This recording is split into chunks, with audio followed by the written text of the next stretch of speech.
Bəzi neymətlər var ki, o insandan ya alınır ya da dəyişdirilir.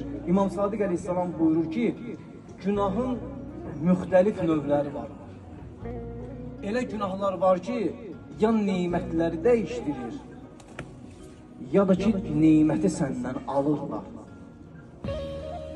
Yəni, hər hansı bir neymətdir insana ki, verilib, ya o insandan dəyişdiriləcək o sənin etdiyin günahın müqabilində, ya da ki, onu səndən alacaqlar. Yaxşı, o günah hansıdır? O günah ki, neyməti dəyişdirir, bu zülm etməkdir. Zülm sadəcə bizim anlamımızı, yəni o demək deyir ki, bir şəxsə məsələn tutaq çəkəsən, zülm edəsən, yox. Kimsə yaralamaq deyil. Məsələn, qonşuya əziyyət vermək bir dənə özü zülmdür. Məsələn, küçədə səs salırsan, qonşunu yuxudan oyadırsan, sən ona zülm edirsən.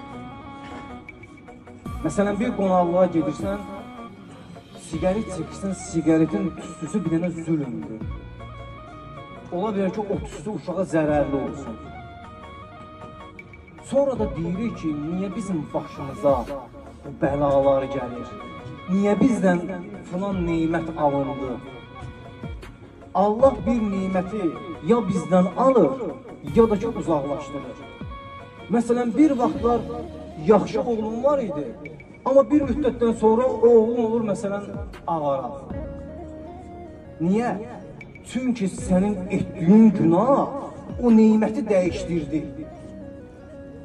O neyməti dəyişdirdi. Axırda da deyir ki, niyə məsələn övladımız pis oldu? Niyə qonşularla münasibətimiz pis oldu? Çünki biz zülm etdik. Bizə verilən o neymətlər ki var, onlar hamısı dəyişdirildi.